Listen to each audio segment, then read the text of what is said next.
and welcome to the Real Women of Boxing, where women with working knowledge and experience of the fight game bring you interviews, news and reviews.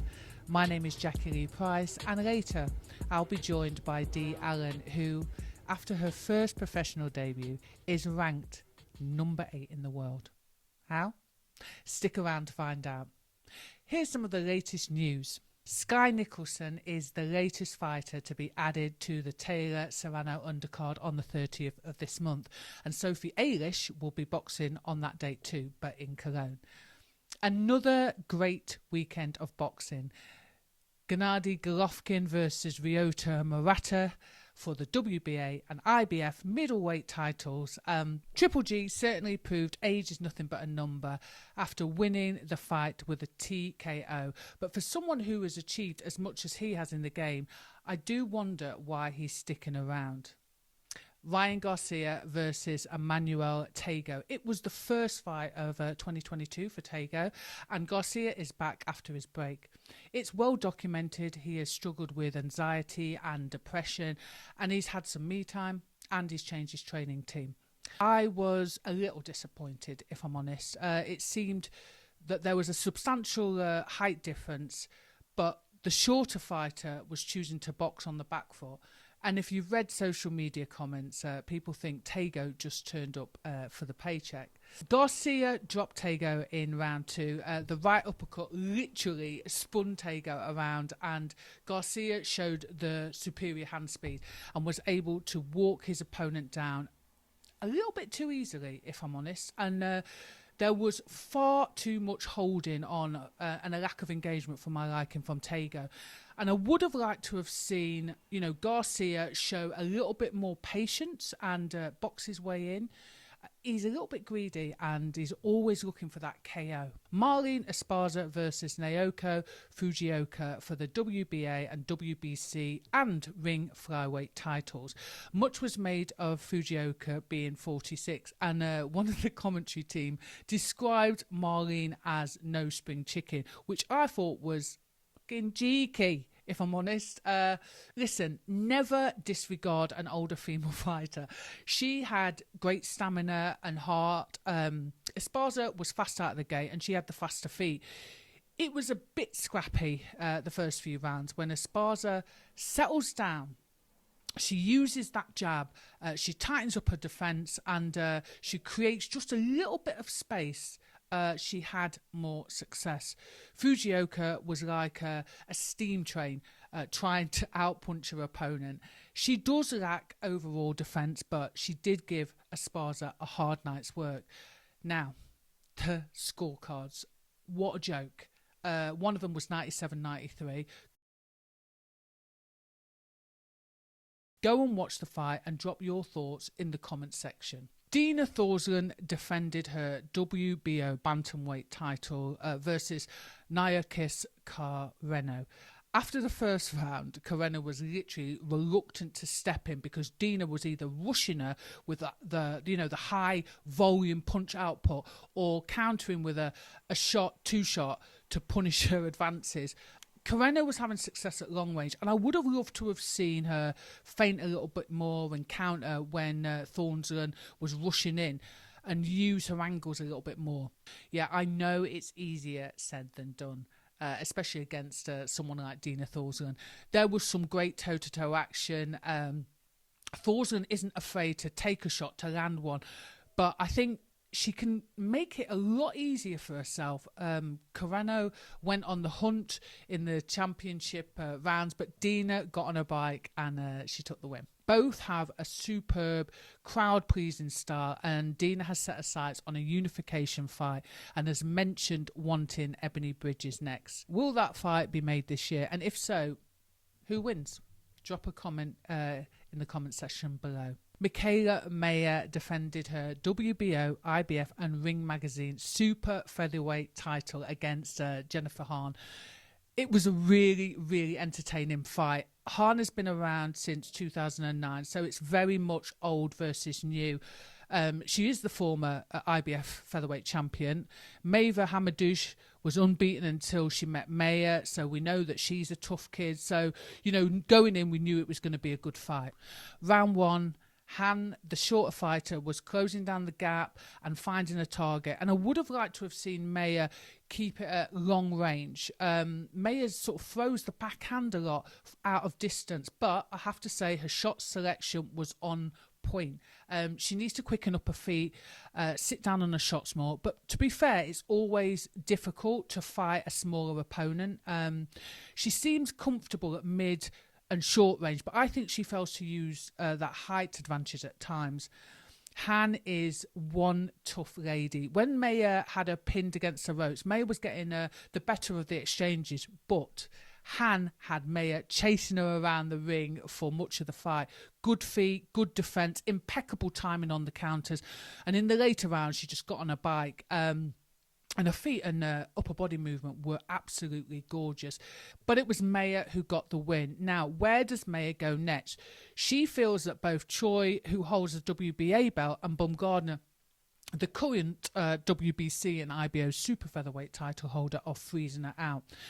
Apparently, Choi wants to wait for Baumgardner for a unification fight, which I kind of guess makes sense because they're both matchroom fighters.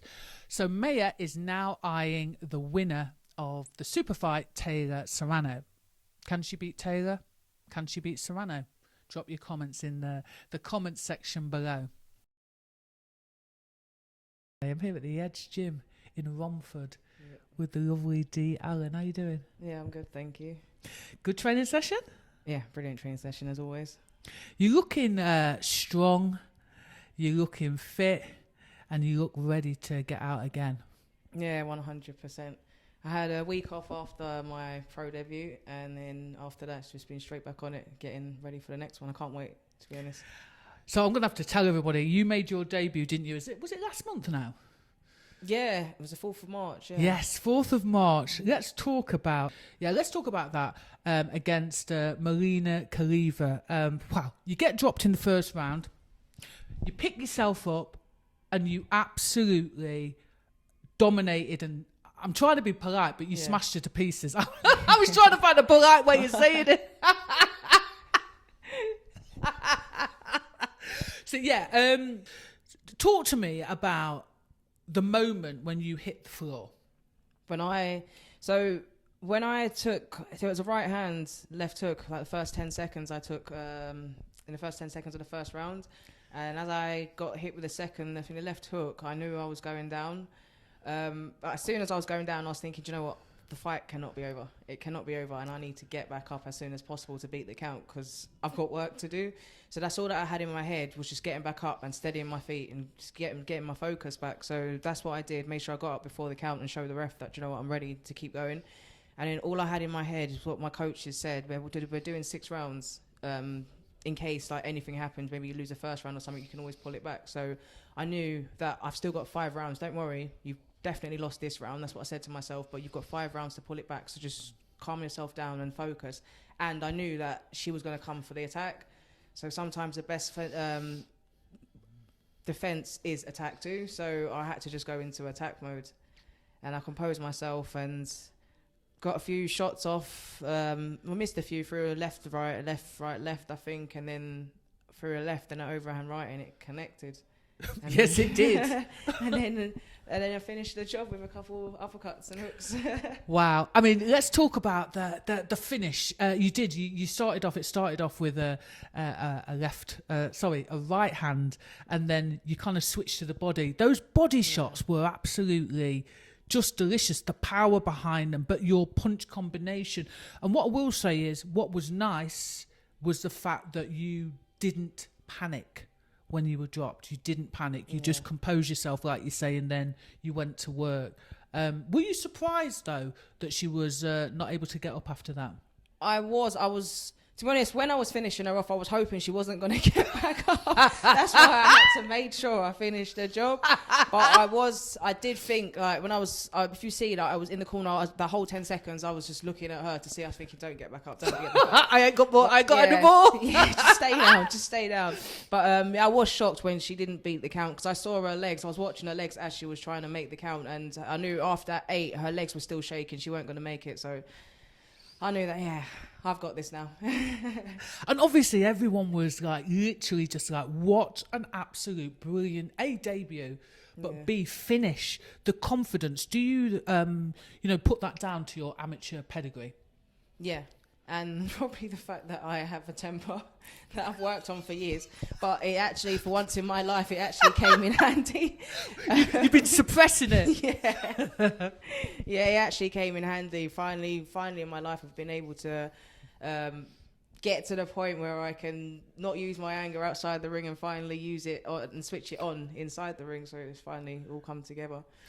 You talk about, channeling that anger. You really did. It was channeled in such a way that, like I say, you didn't panic. Yeah. You were composed. And actually, a lot of people have taken notice, haven't they? Yeah. Yeah, a lot of people have taken notice of that. Does that mean then it's become quite difficult to get you matched? Yeah, it has. I'm not sure. I know my next fight's coming up soon, but I'm not sure what caliber of opponent I'm going to have now, because I think I've been matched up about 5 times so far, and they've all pulled out for one reason or another. So it's not worrying, but it just means that I've got to step up my game, like step up my game, because I think my next fight is probably it's going to be in the deep end again. I can't see it getting any easier. It made me laugh because I just had a vision when you were telling me that like they were looking through, yes, I will take fight. And then they look and they go, fuck it. Yeah. No. Nah. Yeah. But in terms of your last opponent or your first professional opponent, wasn't she really super experienced as well? Yeah. She's been in with Katie Taylor. I think she had 2 or 3 world title attempts. Wow.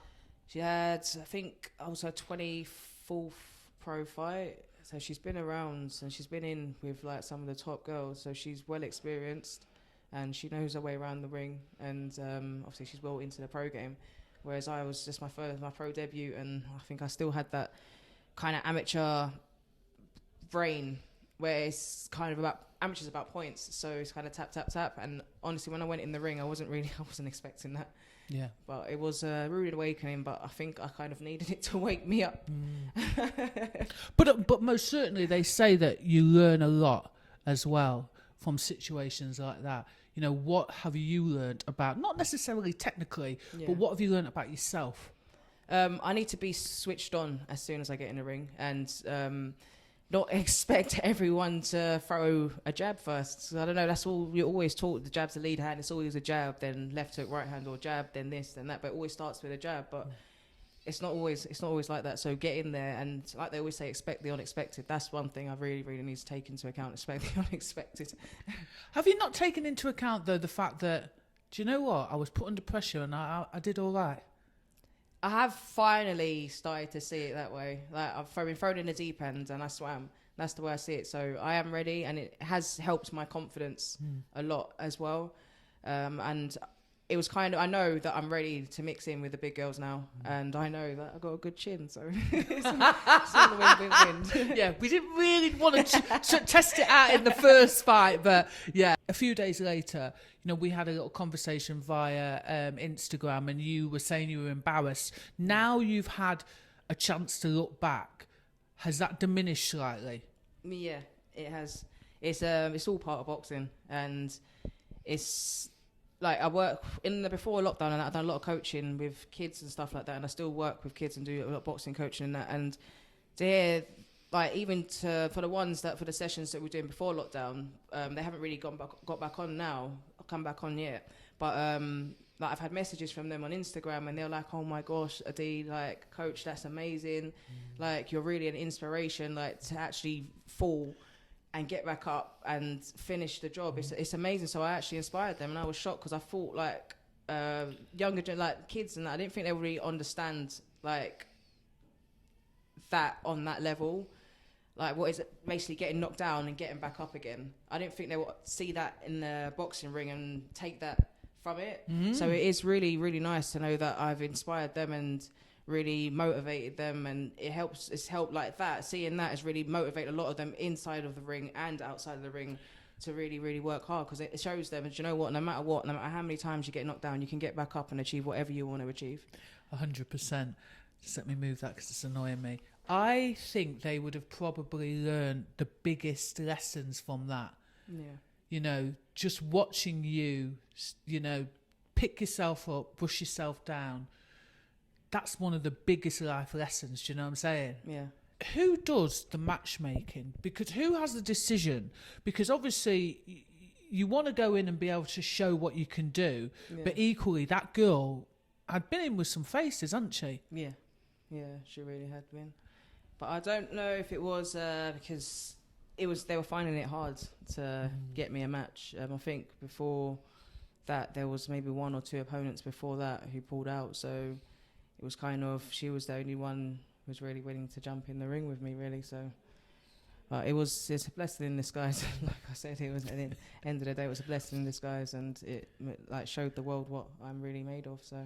So are you not now in the welterweight division #1 in the UK already? #1 in the UK, number 8 in the world. Come on. Just like that. One night's work. Yeah. Yeah. Wow. 1 minute, 20 seconds of work. Yeah.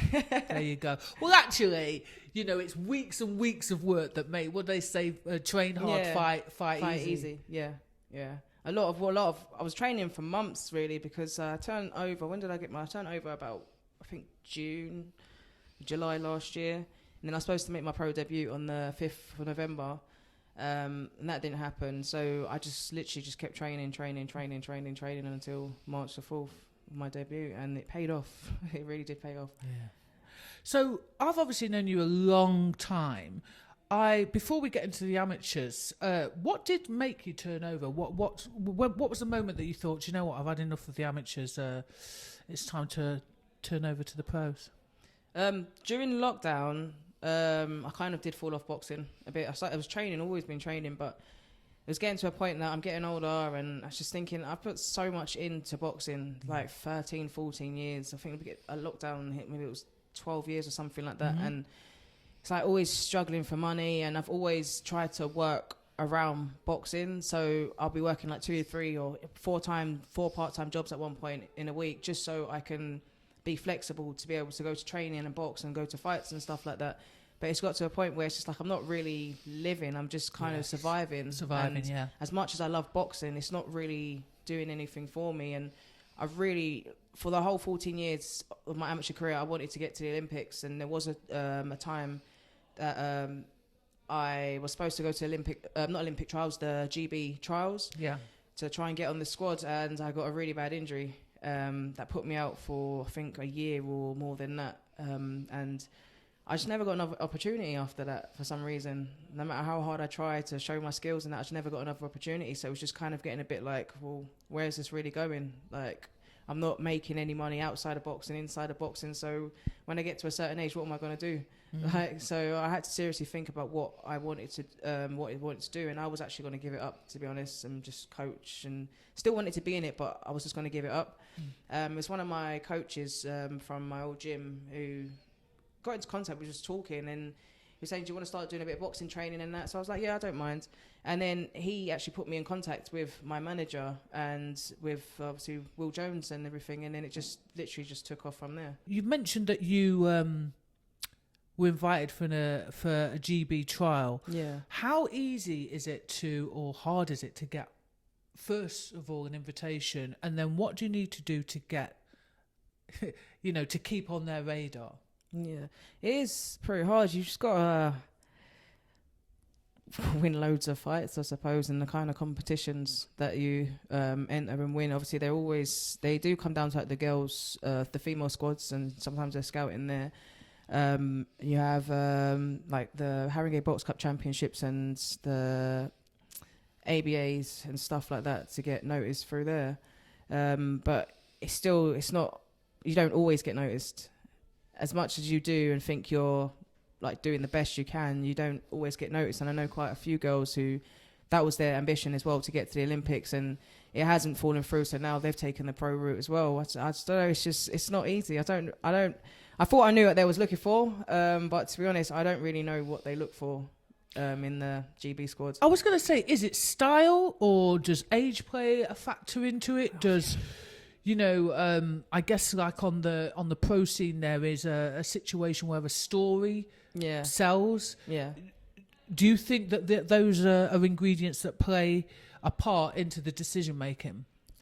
I think there probably is. There's a lot of other factors other than just boxing that play a part in them making their decision. And obviously you've got to be coachable and other aspects as well. But I never really found out what exactly they were looking for, so I never got that opportunity. If you enjoy our content, please consider supporting us by buying a piece of our merchandise.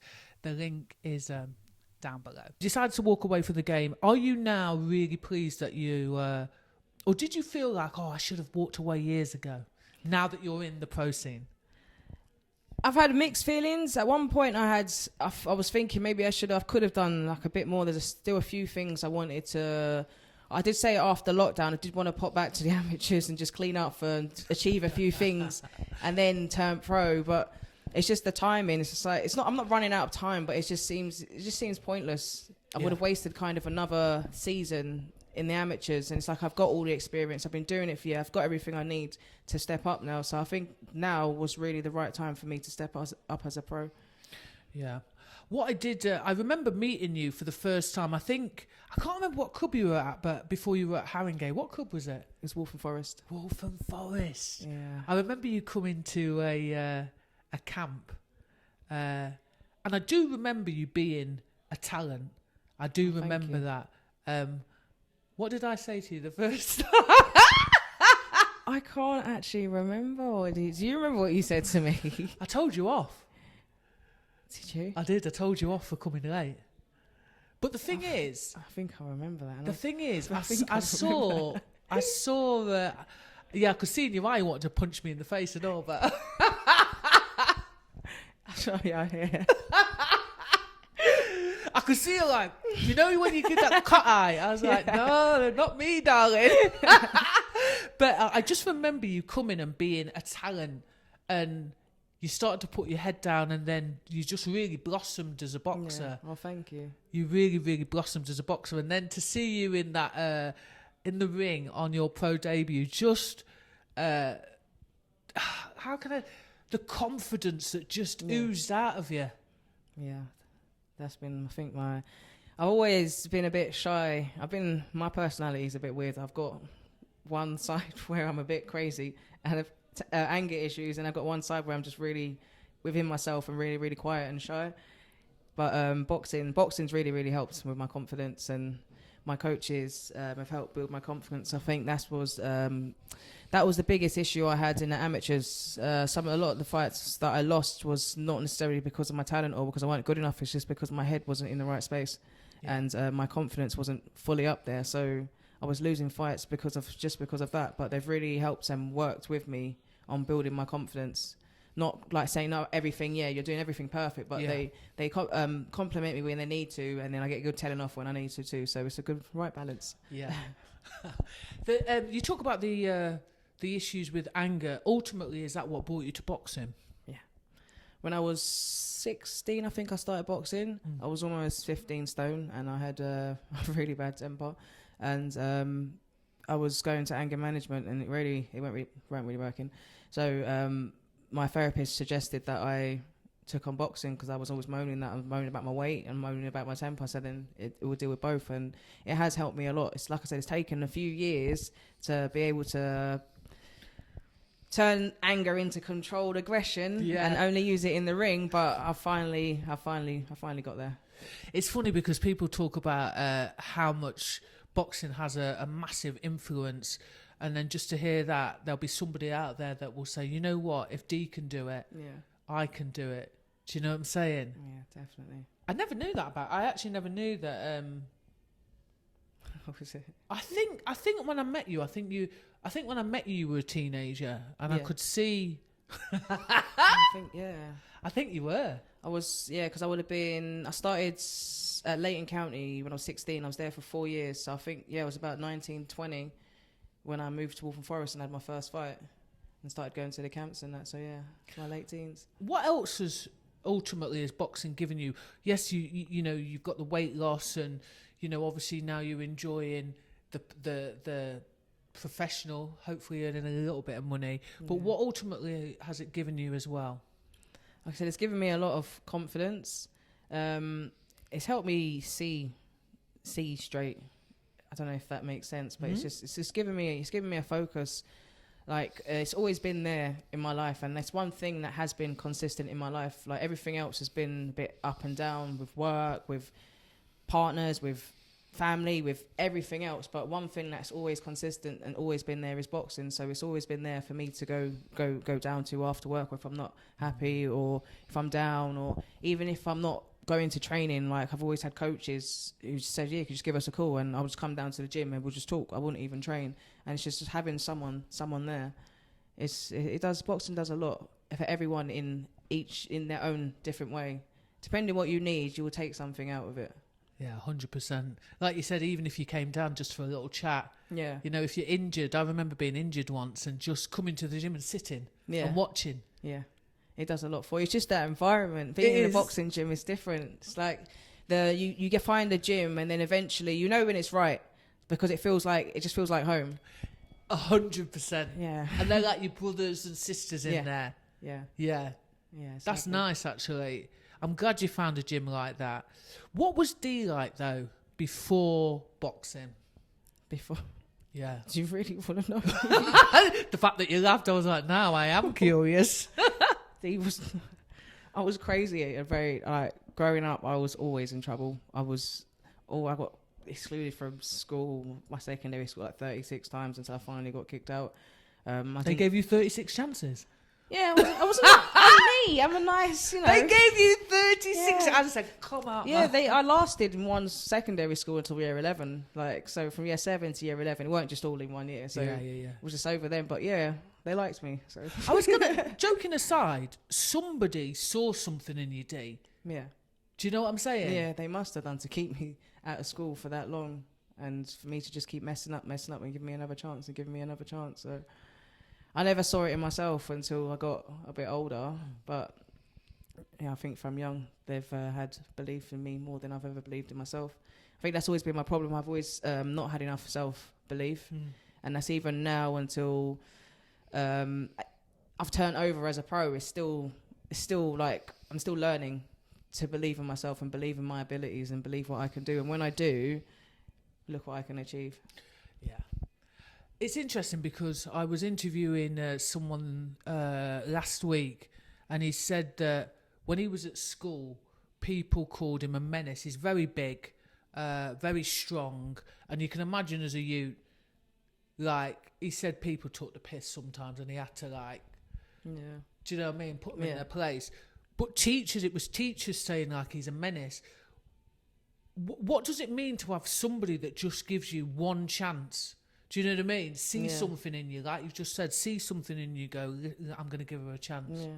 It means the world, because the thing is, as children, you don't know how to communicate. I know, like, when you're a baby, you can't talk, so you cry. And then you get older and you're supposed to be able to have all these words and use all these words, but you don't necessarily know how to communicate with, like, your feelings.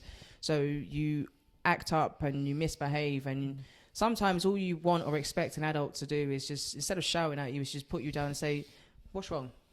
And that's what it was stupid, like, because I was, 13, 14, 15, 16, 17, and like I said, I had a mouth, I could have said something was wrong, but I was waiting for someone to ask me, like, just say what's wrong, but it was always like I was just a bad kid and I was always getting in trouble. But someone did see something to try and work with me, but I just never found the confidence or never found it in me to let anyone know that I was going through a troubled childhood, and ultimately that was why I was, like, growing up a bit of a mess.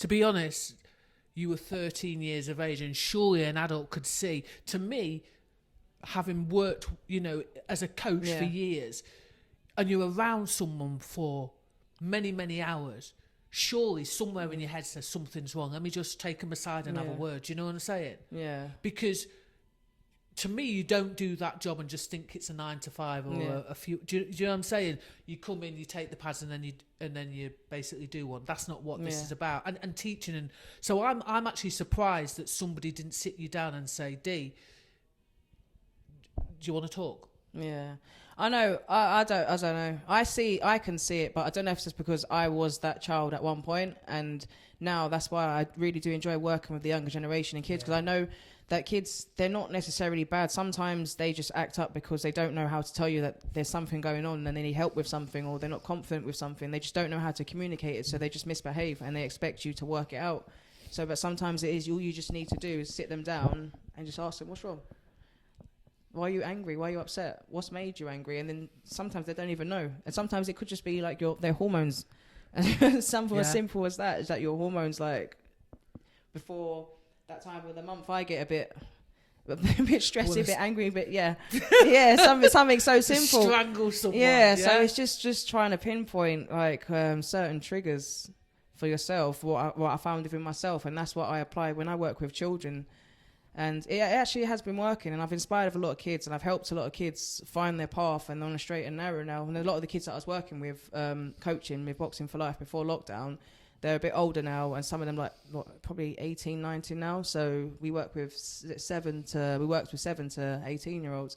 So now they're at college, university, and they're doing really well. And it's nice to know they've got a focus, and they're not, especially it's hard this day and age with the younger generation, the way it is, and they can easily get lost.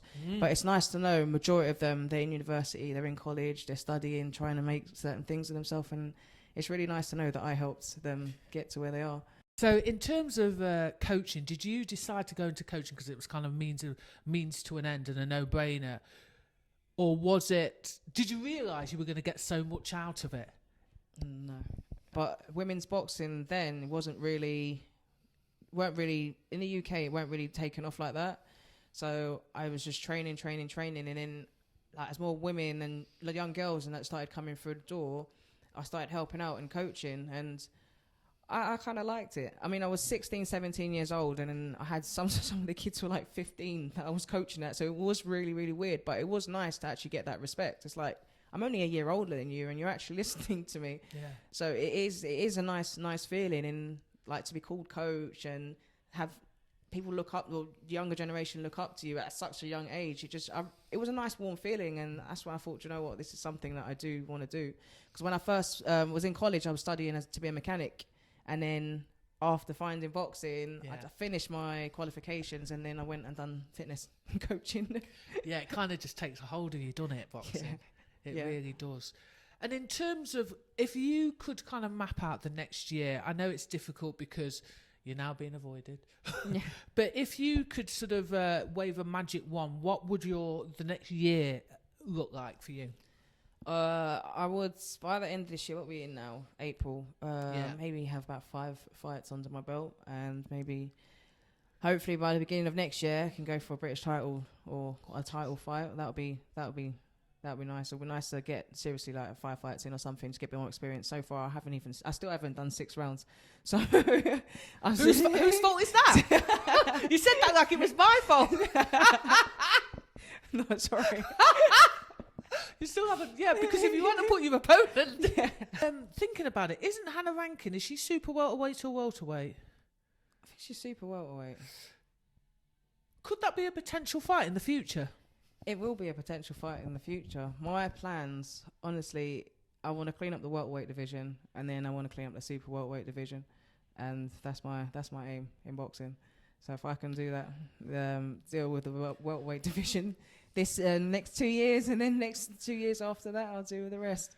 She's kind of got a target on her back a little bit now, because I think Natasha Jonas is gunning for her. Yeah. Which I guess that's what happens when you snatch straps. Yeah. Do you know what I mean? But what are you thinking about the whole sort of scene at the minute? Do you think it's not reached its peak, but do you think it's gotten better since the amateurs have turned over? What do you think of the female pro scene at the minute? I think it's definitely taken off. Since lockdown, it's taken off a lot. And it's not just the amount of females that have turned over, so the amount of females that are boxing, it's the technical ability of the females that are coming through that's really made it take off as well, because I think a lot of the females now, we box like guys. So it's just as entertaining. You do. But that's a massive... Do you know what? I find that a compliment. I know some women don't like it, but I think that's a compliment. It is. I learned that a few years ago. I've had that as a compliment. I was like, I didn't know at first. I was like, okay, what does that mean? Does that mean that I look like a guy, or what does it mean? It's like, no, you're boxing. I was like, okay, thank you then. Yeah, before, do I punch you out? Before, like, no, oh, okay. Yeah. I don't know if you've seen Sky Nicholson. she's with Matchroom at the minute. Yeah, Like she's an Olympian, and she met Canelo at her debut, and he was like, "Oh, you don't look like a boxer." And then she went in, and to be fair, she absolutely smashed this girl up. Do you think that a lot of people are still quite shocked? Because I think it was a novelty at first. Yeah. Now, do you think people are a little bit shocked that like these girls can actually box? Yeah, definitely. Because there's even still now, like out there, even where I was working before, like there's still people who's like, oh, but women's boxing's not as good as like men's. Women don't box as good as men. Like it's not the same. It's like, okay then, until they actually see, and I've showed them a few fights of mine, or I showed them a few of women's boxing, and they're like, oh, like wow, it actually shuts them up, because they know they couldn't get in the ring with any of them women. I mean, if women are not that great at boxing, then anyone step in, my friend, come off the street and just step in the ring, and you see. But I think now we're really starting to get respect in that way, because like you've got people like Savannah Marshall, and she's a hard hitter. Let's talk about that flipping that KO the other day. Yeah, that was amazing. That was amazing. That was was it a left hook? I like the way it was. She stepped across and then threw that long left hook. Yeah, she done a little jump across, hop across, and then she threw the left hook. But it's the way I like the way she finished the shape. Did you run it back to have a little look? I did. I kept running it back. Yeah, sometimes it was just the perfect. The way she finished the shot, her body was in this textbook. Oh, it's gorgeous. Textbook position, the shape that she finished in, and you could see that all that power went into that shot. And I know Holmes threw a left hook as well, but Savannah beat her to the punch. Oh, it was gorgeous. Yeah, it was gorgeous. I mean, when you're seeing people like that, and you're seeing men, I'm not suggesting we're looking to men for approval, but it must make you and people like her think, when men are going, fuck, these girls decent, and are actually following you for your boxing and not for anything else. Yeah. I'm not saying there's anything wrong with that, but you know what I mean. Fucking hell. Before someone says that. Yeah, it's nice to actually get that respect. Yeah. Now, respect as a boxer. It's not just, it's just female women's boxing, but it's just, you're a boxer. That's it. Do you think ultimately we might be able to lose the tag in the next couple of years? The female boxer tag, and just be boxers that happen to be female? I think definitely. The way the scene is now in the program, it's really exciting. The female program is really, really exciting, and I think it's some people like. I know a lot of the younger girls, they watch it more than the male boxing now, so we could even take over. You never know. Hey, 100%. They just need to start paying people properly. Yeah. And the sponsors need to get behind the females as well. Yeah, definitely. That's another big thing. Yeah, getting the sponsorship coming through. So when is your next fight? Remind me again. It's the 30th for this month. The 30th. You know what day the 30th is as well? So that's going to be like a magical moment, because it's actually also when Katie Taylor's fighting. Yeah, it is actually. Yeah. So you'll be on, and then we can go home and we can. Yeah, I'll do it. I'll be quick. Yeah, please do. I'll be quick. Hold on. I want to get 6 rounds in. Don't worry about it. I want to watch that fight as well. Now that I said... Okay, so can you do it quicker than you did last time? I put 5 pence on it. I probably could. If I need to, I know that I've got something else I need to do later. Then I'll get it. Well, get the job done and go home. Yeah, I mean, listen. You were where were you? Remind me again. It's MTK Global Fight this time. Where were you at? Is it the York Hall? No, it's at Civic Hall in Grays. Okay, be a big fight then. Yeah, nice. Nice. Listen, I wish you all the luck. I'm looking forward to seeing your development. It is really nice, Dee, to see you from where you've come from to where you are now, and it's just the beginning. Yeah, thank you. Very well. I know you've been there all the way from the start. There are 4 huge cards in the UK this weekend. MTK Global starts the weekend off on Friday, the 15th of April. Nina Hughes takes on Beck Connolly in London. On Saturday, it's off to Manchester for Ben versus Van Herden, where Alicia Baumgardner defends her WBC and IBO super featherweight title against Edith Soledad Matiz. Boxer has its lightweight tournament in Coventry, and Frank Warren has a show, I think that's in Telford. So a really busy weekend. If you've enjoyed this video, Like, subscribe, smash that notification bell so you know when we drop new content.